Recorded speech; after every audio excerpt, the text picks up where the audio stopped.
제가 이겨야 민주당이 삽니다. 얘기했는데 그 뒤집어 보면 제가 지면 민주당이 죽습니다.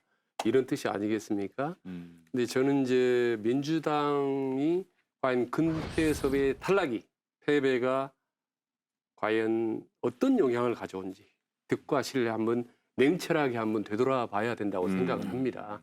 지금 중도를 끌어당기기 위해서 여야가 이제 노력하고 있는 와중에 금태섭 같은 경우는 오히려 중도를 끌어당기는데 그리고 어떻게 보면 비문도 포용할 수 있다는 그런 넓은 열린 정당의 모습을 비춰줄 수 있다는 점에서 득이 더 많았을 수도 있다 이런 생각을 좀 해보거든요. 과거에 이제 한나라당 때 뭐 남원정이라고 있지 않습니까? 계속 안에서 다른 소리를 했던 남경필, 원희룡이 누굽니까? 정병국 세 사람이 시끄러운 것 같고 비판한 것 같지만 실제로는 중도라든지 이런 층을 넓히는 데 긍정적인 역할을 했거든요. 그런 점에서 비록 이제 뭐 어떻게 됐습니까? 이제 공천이 탈락된지 할 수 없지만 이후에 비례정당의 공천이라든지 남은 공천을 하는 과정에서도 비문이나 혹은 쓴소리를 하고 있는 정파나 인물도 과감하게 좀 끌어당길 수 있는 이런 모습을 좀 보여줬으면 좋겠어요.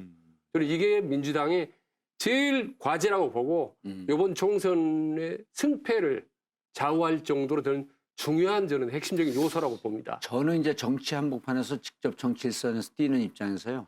조응천의 자세가 옳았습니다. 뭐냐면 조응천은 공수처 끝까지 반대했습니다. 그런데 마지막 표결하기 전에 무슨 얘기를 했냐면 저는 권은희 안에 동의합니다. 수정안에. 그러나 권은희 수정안이 만약 부결되면 원안에 찬성하겠습니다. 왜? 당이 강제적 당론을 결정을 했기 때문에 따르겠습니다. 그런데 금태섭 의원은 찬반을 묻는 당 지도부가 계속 그 관리를 했죠. 네네. 그 부분에 대해서 별 이견을 달지 않아서 찬성할 줄 알고 있었습니다. 그런데 찬성이 확실시되자 자기 개인의 정치를 했습니다. 기권을 한 거죠.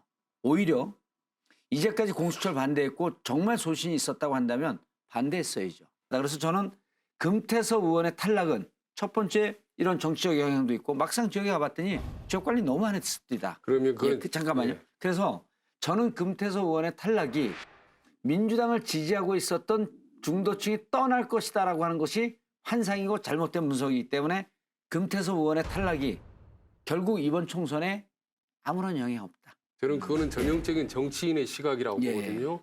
한 발 물러서서 사실 유권자나 국민의 입장에서 본다면 과연 금태섭이라는 인물과 새로 당선이 된 강성훈의 인물을 볼 때 어느 쪽이 더 총선에 훨씬 더 민주당에 도움이 될까?